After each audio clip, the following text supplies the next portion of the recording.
few years ago, I was a money coach. Money coach, in my understanding of it, was something similar to a sports coach. Someone who comes in, realizes that you have a shortcoming somewhere, realizes that you have a short term, medium term, long term goal of achieving certain money, financial ambitions and goals, and then they come in, you guys sit down and you draft. This is how much I earn. This is how much I wish I could make. These are the skills I have. This is my job. These are my businesses. This is where I'd like to be. These are my expenses, etc. And then as a coach, I would come in and then be like, okay, we're going to look at these things. We're going to set the goals. And then on a regular basis, you and I are going to sit and I'm going to coach you. It's not going to be just one bullet thing that we sit once and then, all your life's troubles are sorted. Coaching is a continuous endeavor. So we need to meet each other. I need to check, are you cheating on your goals? Are you cheating on the journey? Where are you falling short? What circumstances have changed, etc. Not a registered financial advisor. That's normally people that sell insurance products and whatever. No. Not a banker, even though I worked in a bank at head office level. Not a banker. I'm not sitting as your private bank saying, why don't you take this product? Why don't you mix it? No. Money coach. Not registered, qualified, anything, anywhere. My experiences, the books I've read, the people I've engaged, the knowledge base that I have, and then my ability to sit with you and then we structure how to improve your life. After doing some of that, I drafted a blueprint, Penwell's blueprint. What is it? Penwell's blueprint? Penwell's budgeting blueprint, which breaks down the major expenses that most people have. And then next to it, I've got percentages of how much should be assigned to each of these things. I sometimes share this on social media. Some people appreciate it. Almost everyone cannot abide to that blueprint, which tells me that most people are living beyond their means. We speak about staying in your lane. Most people do not know how to stay in their lane.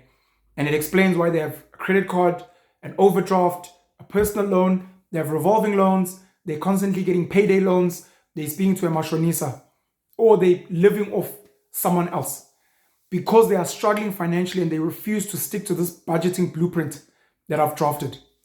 Just as an example, for me, your transport, and by transport, I mean generic. If you ride a taxi, if you ride a bus, if you ride a train, if you Uber, if you have a car, your transport budget should not be more than 20% of your net income. Net income is your gross income, how much they pay you at work, minus important deductions such as your tax. I think let's just say tax for ease. Your net income thereafter. 20% of your net income, which for generic people, it's your take home, what comes into your bank account. 20%. Now, if you have a car, this 20% includes your car installment, it includes your insurance, it includes tracker, it includes the car wash, it includes parking, wherever you're parking, it includes maintenance or a motor plan, it includes your fuel. It includes your fuel. And when people look at the numbers, they're like, I no one can live like this. As soon as you say that, what that tells me is that you are living beyond your means. I think normally banks use a benchmark or a thumb suck, not a thumb suck number. They use a benchmark, rule of thumb. Sorry, that's what I was looking for. Rule of thumb number of 15% of your gross income is the vehicle finance they will approve you for. When it comes to your shelter, again, shelter is a generic term. It includes if you're paying rent, if you have a bond, it includes your levies, it includes your rates and taxes, it includes your water and lights. It includes if you have a maid, domestic worker, if you have a gardener. It includes a maintenance budget for maybe we need to paint the house again, maybe we need to retile, renovate, etc. That one is 30%, all inclusive. Your house insurance as well. 30% all inclusive. Again, when I look at the numbers that people have, I'm like, this doesn't work. Because the bank will approve you. I think they might use 30%, I think, of your gross income as the affordability for a bond. But by then it's too much money. You should be looking at 15% of your net income because all your other things are going to come in after. So someone who's earning 30,000 Rand, 30% of that is 9,000. 9,369, it's 9,000. Now 9,000 is not the bond that you should get. Your 9,000 should include the bond. It should include your levies, your rates and taxes, your water and lights. It should include your maid, your gardener. By the time we do those numbers, you realize it's not 9,000 bond that you should be going for. It might be a 5,000 rand bond. And people are like, fuck that, I'll never do that. That's silly. When you say that, you are telling me that you are living beyond your means. And I can then tell you, if you're saying no, you probably have a credit card or two. You probably have a personal loan. You're probably constantly struggling financially and you don't understand why the numbers don't add up.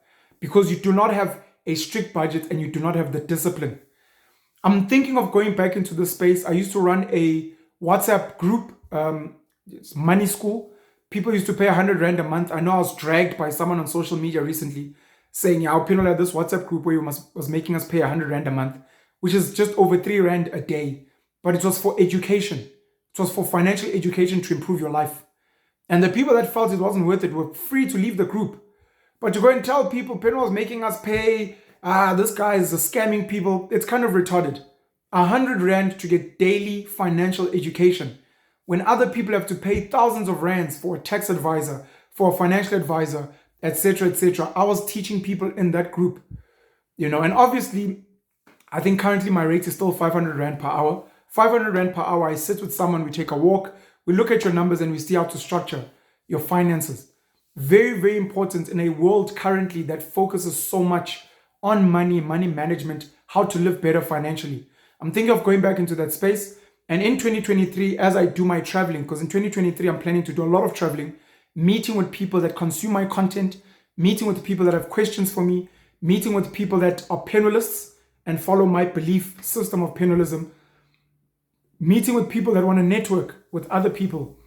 I think part of what I'm going to be doing in those sessions around the country is going to be speaking about money. And I want people to get comfortable talking about money, how much you earn, how much tax you pay, where your money gets spent, so that you can have a healthier relationship with money, so that you can actually figure out, this is my lane. I can only afford this car. My kids can only go to this school. My medical aid is too expensive. I can't afford to be paying so much black tax. I'm tithing too much at church. I'm giving too much to charity. I can't be eating the food I'm eating. I maybe need to cut down on takeaways, etc., so that you can live a healthier life. And then you can focus your energy where it's really important. How can I increase my income? Do I do it by getting a better job, getting a promotion, or can I start a side hustle? And what options are there? Or can I invest my money intelligently in passive spaces that can pay me without me needing to work? Penwell the Black Pen, let's keep talking about money. Very, very important in today's day and age. I love you guys. Cheers.